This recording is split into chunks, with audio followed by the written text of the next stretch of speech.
Horse feeds and supplements developed by Kentucky Equine Research are research tested and race proven. For over 30 years, top trainers and veterinarians have relied on science, technology, and products from Kentucky Equine Research to fuel top performance from the breeding shed to the sales ring and the track. Look for KER products and learn more at KER.com. Kentucky Equine Research, world leaders in equine nutrition.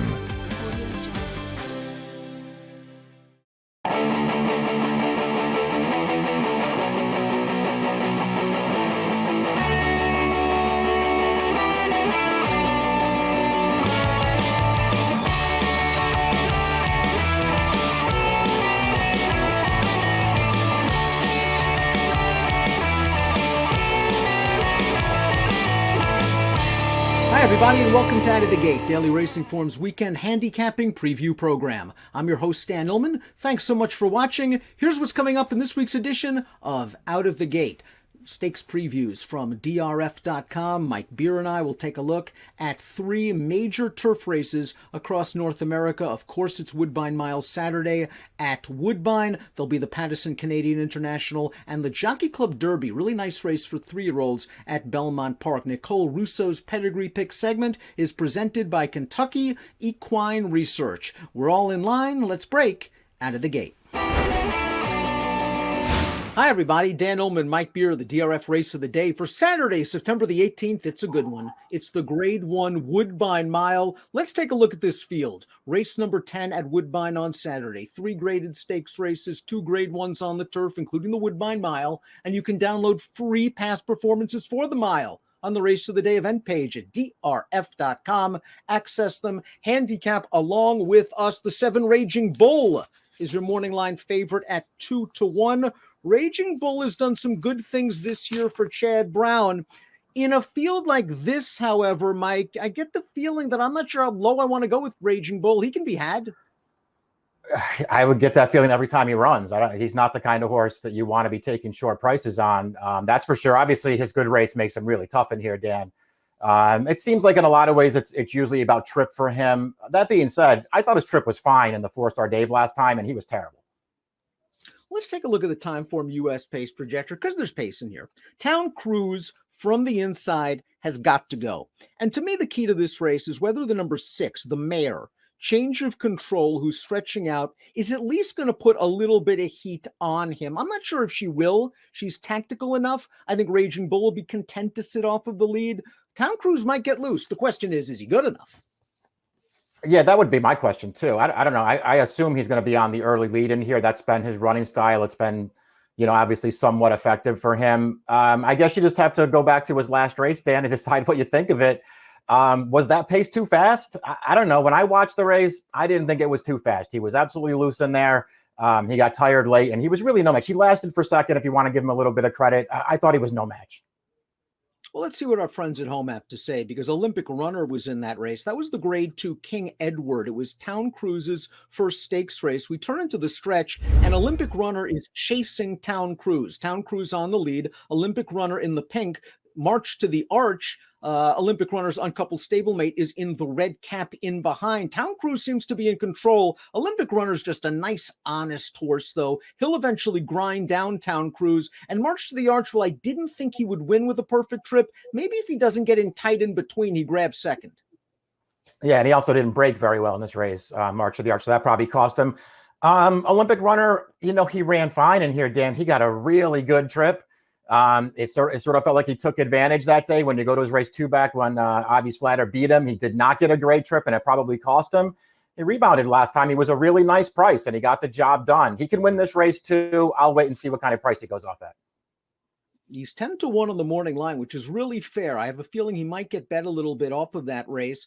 And I wonder if last time was the time. I think you make a good point. He was a horse that was always knocking on the door, and he got the trip. As for March to the Arch, he was second in this race last year. He usually seems to come with a good run. It's all about pace and trip. He is a closer. He needs the right pace setup. He needs the right trip. Last time out, all in all, after the break, the trip was okay. I would like to see him get into it a little bit earlier, but he'll be running late. I agree. I thought he ran fine last time. He didn't break great in there, trailed all the way up the backstretch, stayed towards the inside. I thought he ran fine. His race 2 starts back, he got a big pace to close into, and he came with a late run and won easily.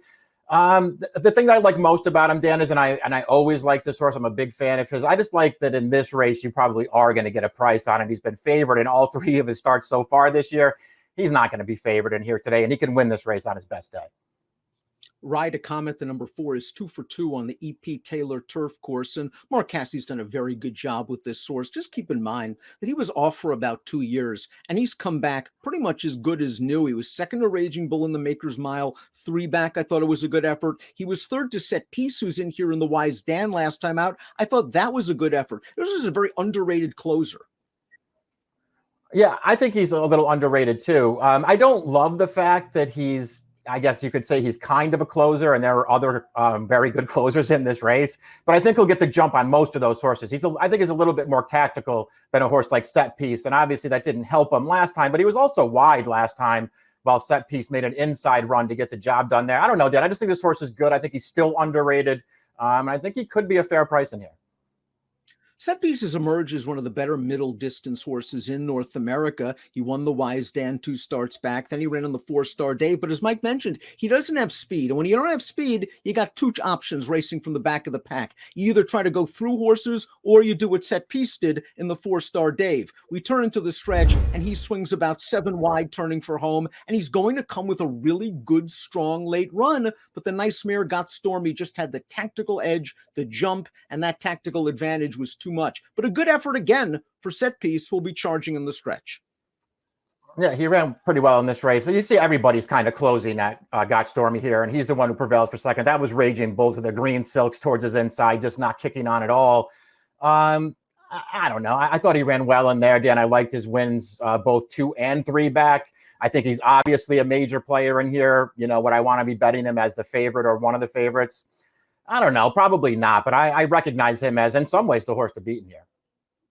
The Michelle Lavelle barn, they know what they're doing. They've entered Change of Control in some really nice spots, and they've made a lot of money with her this year, including this effort in the Royal North last time out, where she ran a good third. We're going to watch that race going 3/4 of a mile. She's on the outside in here. She has tactical speed, whether it's sprinting or routing. She runs okay. Maybe you're disappointed she doesn't get up, but it was yet another good performance for Change of Control. My main question is, she's taking a big step up in class, and the distance is a question mark as well. Yeah, I agree. I think they're both questions. Her form overall this year especially is very good. And she runs fine in this race. I'm with you. I don't think she had any real excuse not to win there. I'd probably be a little bit happier if she got the job done. 2 back, she won the Intercontinental. That was going 7. This is a 1-turn mile. I guess it's, kind of comparable.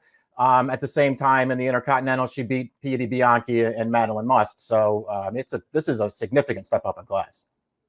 Raging Bull gets Frankie Dettori for Chad Brown, so you've got all-world connections. This horse was always kind of a closer, and when he made his seasonal debut in the Maker's Mark at Keeneland, he got closer to the pace. He seemed to be traveling smoothly throughout, and after that race, boy, I was thinking maybe finally Raging Bull's going to live up to that big potential and that big reputation. He wasn't embarrassed in the poker. He kind of got stuck down inside. He was close to a very fast pace, and a closer, Alexandra, was able to come over the top of him. But last time out in the 4-star Dave, that was kind of disappointing. Yeah, he was very disappointing last time. I don't know what to say. I agree with you about his Maker's Mark off the left. It felt like a different kind of race from him, where he kept closer, still finished very strongly. It was a really impressive win. His poker, he had an excuse, I guess, but he still lost at another short price. I don't know, Dan. I feel like an idiot every time this horse runs. I can be won over by him at times, and then he comes up and he runs a race like he did in the 4-star Dave last time, which is what I'm usually expecting him to do. I'm past the point of wanting to either pick or bet him when he's a short price, and he's going to be a short price. Avi's Flatter enjoyed a perfect trip to beat Olympic runner in the Connaught Cup. 2 starts back, going 7/8 of a mile. Luis Contreras got him down into the pocket. He was able to get out, and he was able to win that race. In the King Eddie last time out, the replay we showed you with Olympic runner, he was right in the thick of things at the 16th pole, and he just lacked a little bit of stretch oomph. I wonder if we've seen his best race. A Beyer speed figure in the mid-90s. You might need 100 to win this. Yeah, that's kind of how I was looking at it too. He had a fair shot last time, and at the end of the day, just wasn't quite good enough.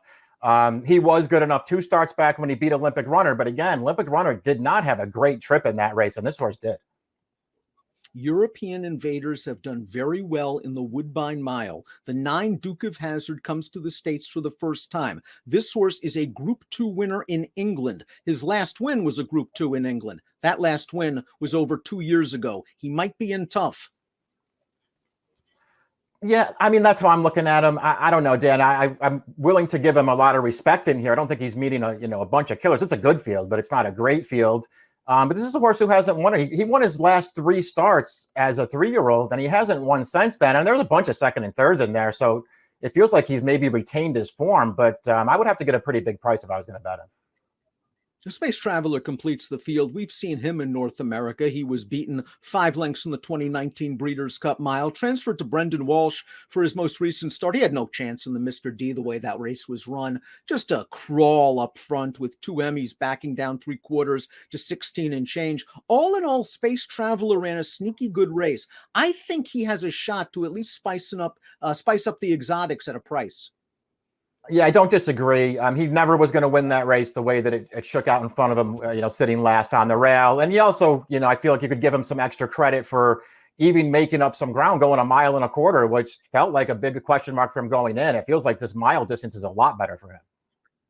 Let's take a look at our top picks. You can go so many different ways in this year's edition of the Woodbine Mile. Ride a Comet, I think, Mike, you're right. I think he has a little bit more tactical speed than true closers, like Set Piece, like March to the Arch, like some of the European horses. I can see him setting a second flight trip in here and maybe kind of making a move in tandem with Raging Bull on the turn.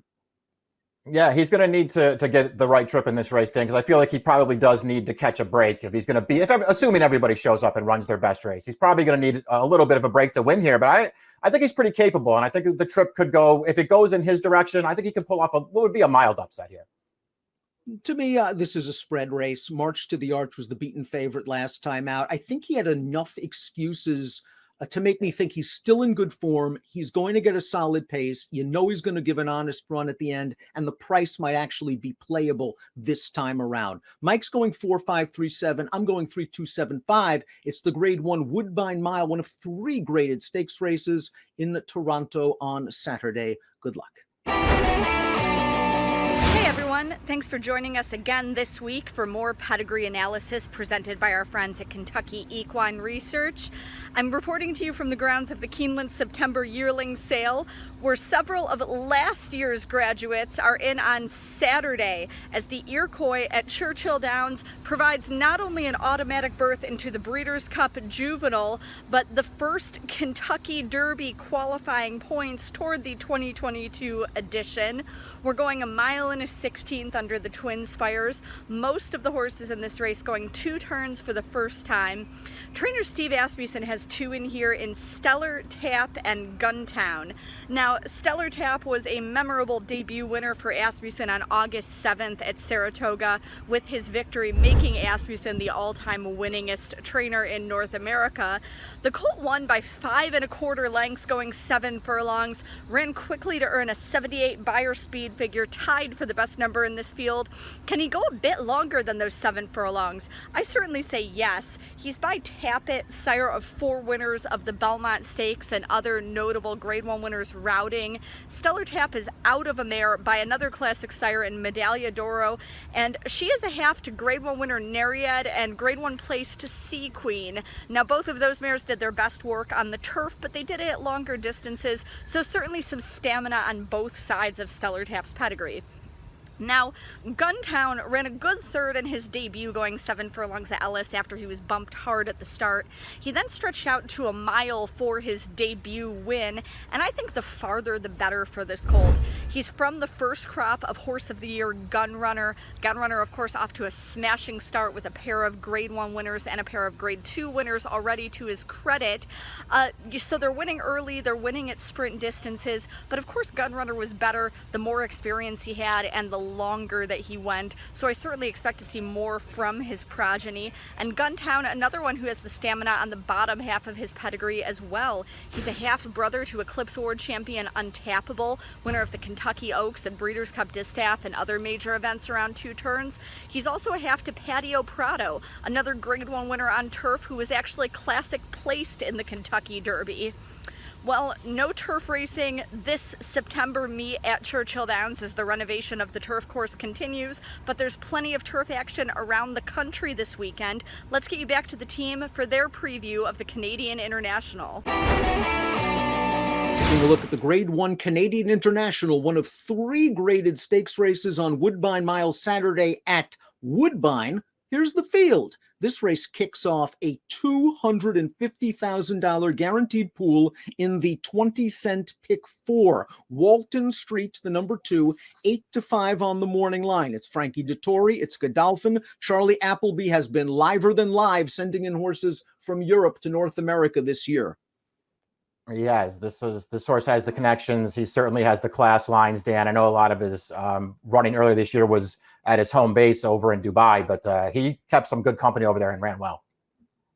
And we'll throw up the Timeform US pace projector. Of course, we won't have a chicklet for the 2 Walton Street. He lacks pace data coming in from Europe, but from watching him, he's a tactical sort. He was on the lead in his most recent race in Germany. In his 2 starts back against a very good horse, Mishriff, he got right up close to the pace, sitting 3rd. I would not be surprised at all if he's sitting 4th or 5th, only about 6 lengths off the lead in here.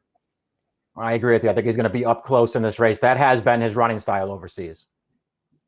Corelli, the number 1's been an honest horse for Jonathan Thomas, and he stretched out to 1.25 miles again to win this race, the Singspiel, over a couple of these horses. Let's watch it. I thought it was a nice effort. Corelli is sort of down in behind horses as we turn into the stretch. He still has some work to do, and eventually he's going to find a seam, pick his way through, and get past these horses late. He's just a rock-solid, honest horse. I don't have a worries with him stretching out to 1.5 miles. He's very, very versatile. Yeah, I agree. The distance shouldn't be a problem for him. I like this performance from him. This is a tougher field that he's stepping into on Saturday, but he ran well in here. He got a nice trip. He came through between horses. He won very easily at the end, I thought. And this is a horse who, even though he was only 1 for 7 stateside before that, he had run better than it looks in some of those races. He got very unlucky more than once. Walton Street ran against Mishriff in the Shima Classic. Oh, I thought all in all, that was a pretty good trip. He just parked himself off the 2 leaders, made the front very briefly in the upper stretch, and then was just no match for those horses. Gave him a little bit of a layoff. They ran him back in a German Group 1. He made the lead. He took him down to about the 3/16 marker, and then he tired. All in all, it was a good race. I just have a feeling this horse is going to be very well suited to the way races in North America are run at a little bit of a faster pace with the turns. Yeah, I agree with that. I do like his running style. And it is really hard to argue, Dan, with the class that he's been keeping overseas. He ran fine last time, even as that Shima Classic. I mean, when you compare that field to this one and realize that this horse was in the mix down past mid-stretch and wound up beating only about 3 lengths. I mean, he runs a race like that. He's going to be really, really hard to beat in here. You're going to be a lot of folks rooting for the 3 Desert Encounter. Why? He won the International in 2018. He won the International in 2019. He's going to try to make it a three-peat. The issue is this. He hasn't won since he grabbed the International in 2019. Lots of close but no cigar finishes. And you have to wonder if maybe he's starting to get just a little bit long in the tooth. He's also getting Lasix again. And maybe that just will put him over the top. Yeah, maybe it will. I won't be surprised when he runs well again. I thought he was, pretty hard to take this time if he's going to be around that morning line, just because he's on such a long losing streak. But he's a really, really good horse. Michael Maker ships up Bluegrass Parkway off a pretty striking victory at Ellis Park. We're going to watch that race right now. This was that Kentucky Downs preview race, and you see him on the far outside. He's last in a bunched up field turning into the stretch, and he's just going to run them all down at a pretty big price. Yet another Maker special. He took this horse over from Jonathan Thomas, turned him into a stakes winner. Now he's going to stretch him out a little bit. Mike, how do you feel about that? Yeah, I don't mind him stretching now. This horse, who to me always had, distance capabilities, even for his prior trainers. It's funny because we've seen this from Maker so many times, Dan. And I was a fan of this horse early on in his career when Brissett had him and then Jonathan Thomas had him for a while. And I just thought he was better than he looked, even though he wasn't winning a lot of races. Now Maker has him. He's 2 for 4. He's stepping him right up in class off of a stakes win. I want to like him. I do think it's going to be hard for him to win this race. Primo Touch expected to be the pace, wheeling back on 8 days off an authoritative gate-to-wire win. Let's watch that effort. Optional claiming race, going a 1-turn mile and an eighth, and he never gave these horses a chance. He opened up a big lead on the backstretch. He's going to keep on rolling along. He's too good for these horses. My concern is that he might have been exposed in the Singspiel and in the race before that, the Niagara. Perhaps they've just found his right running style, and they're just going to let him roll. Yeah, maybe that will do the trick for him, because I guess that could be one of the questions. What kind of trip will he get? The other questions are obviously, this victory right here. Was it the class relief? Was it the cutback in distance? Was it both of those things? Because 2 starts back in the Singspiel, he was really no match for several of these horses.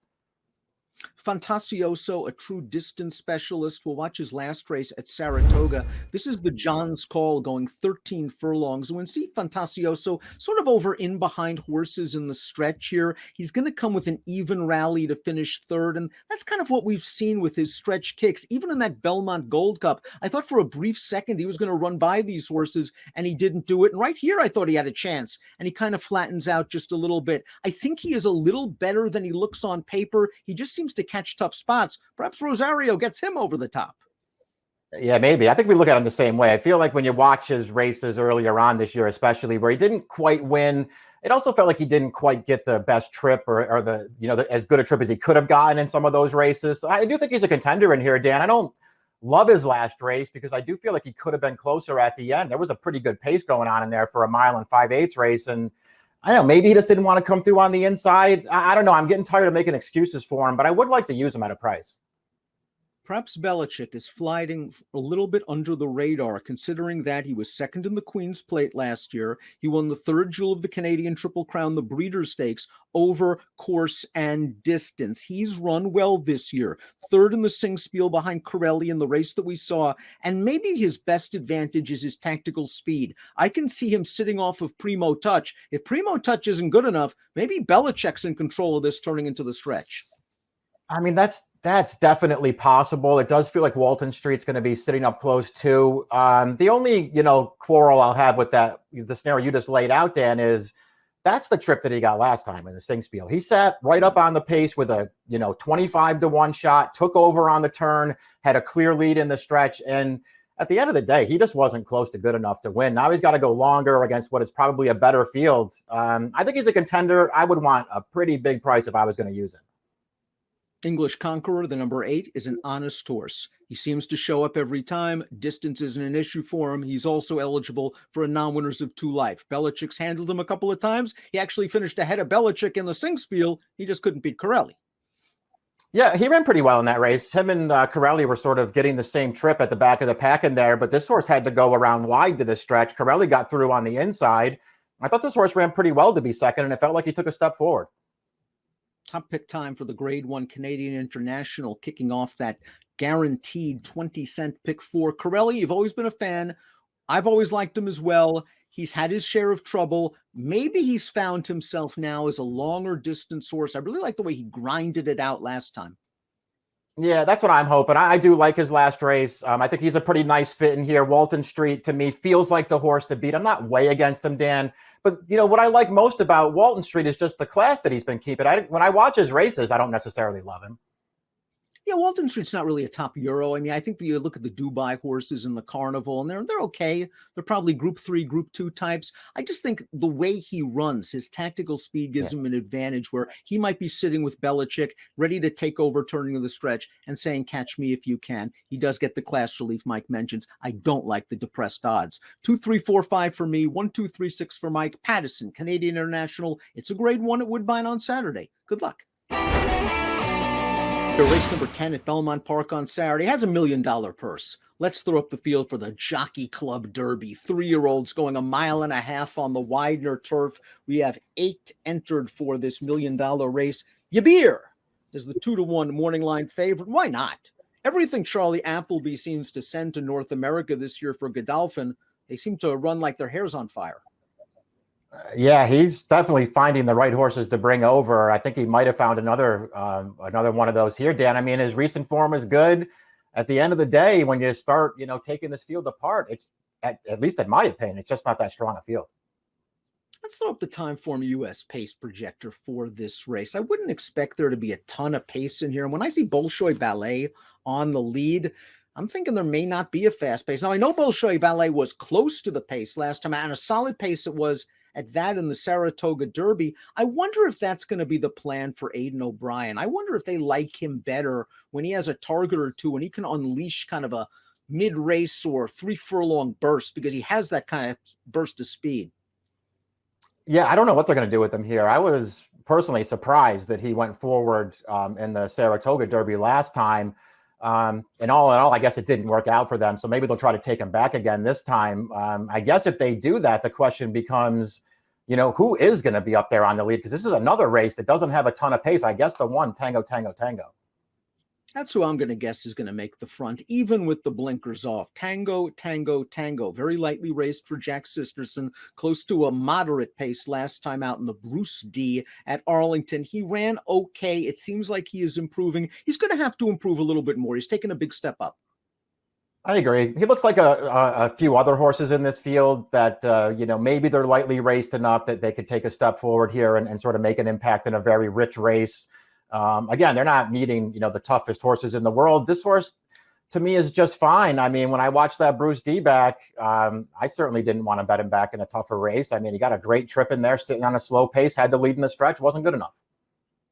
Watching Yabir early in his career, he was a horse that wanted to be up close to the pace, or at least that's how they rode him. It seems like they've made a concerted effort in recent starts to take him off the pace. We've seen the results, 2 group stakes wins, including a victory last time out at York, a course that kind of closely resembles some of the American racetracks. Yeah, true enough.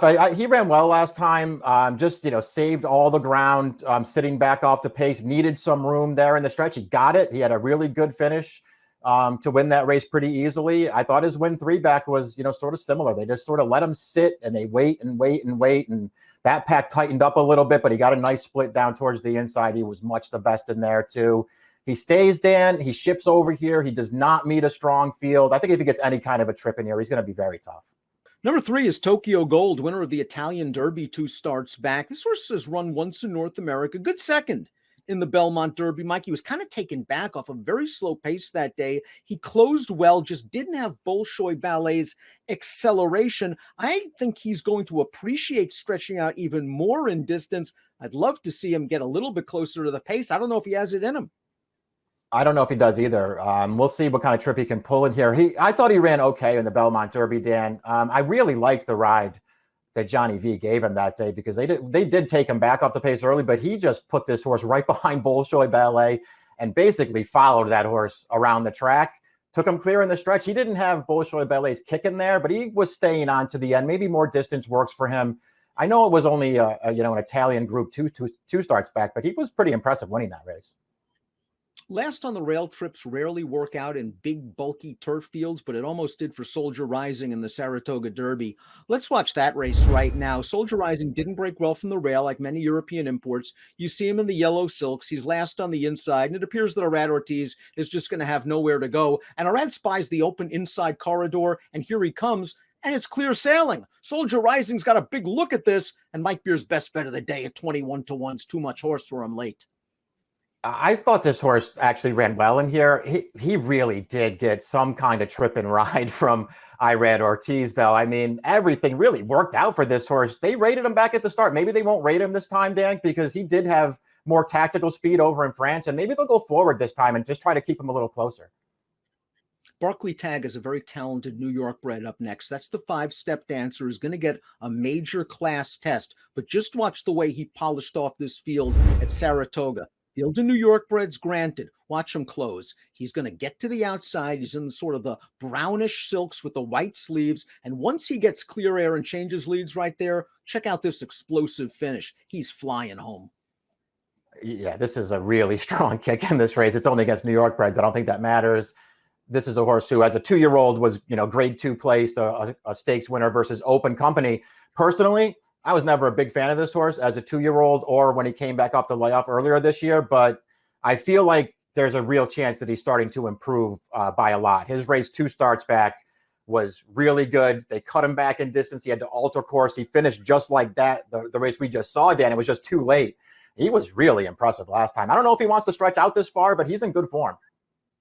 Experience, the number 6, is an interesting entrant for high percentage trainer Jonathan Thomas. He has a lovely pedigree. I like the way he won his career debut at Delaware. He beat 4 next out winners. He seemed a little bit green in doing so, but once he got on track late, he was running on. In the Bald Eagle Derby, he looked very tough on paper, but he was taken far back in a race with no pace, and he just got wired despite running on at the end. What did you make of his Virginia Derby effort last time out?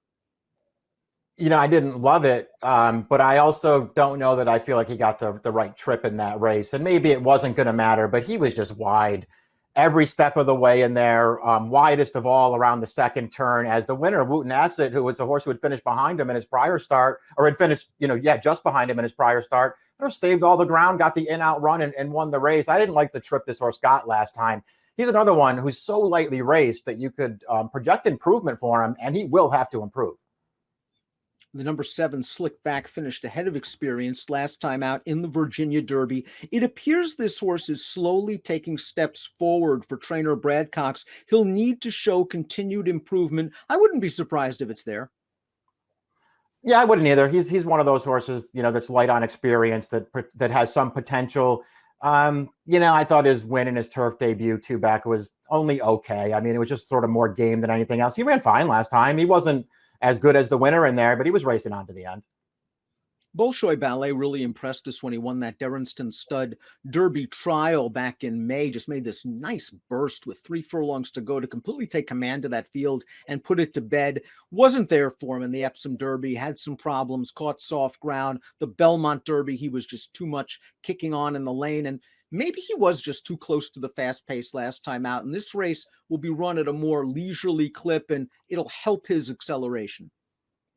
Yeah, that's probably true. I mean, that's certainly a viable excuse for him that they, wound up going forward last time. And maybe it's enough of an excuse that you want to go back to him. Personally, I just don't feel like he ran that great last time. And I didn't, at the price he's going to be in here, I didn't want to start making excuses for him, Dan. I just didn't love his effort last time. And as much as, he won clear at the end of the Belmont Derby, I don't know. Was he really that impressive in that race? I don't know. I know this horse is good. I know he can win this race at a short price. I'm going to look elsewhere.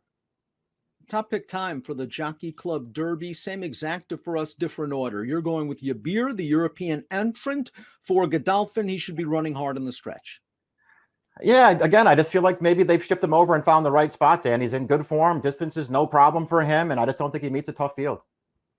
And while Soldier Rising did have a lot of things go his way in that last race, he also ran hard in the stretch. It was a pretty good horse that beat him. I think he's going to make another good showing for the connections here. 4217 for me, 2485 for Mike. Jockey Club Derby, one of 2 huge races on the turf for 3-year-olds at Belmont on Saturday. Good luck.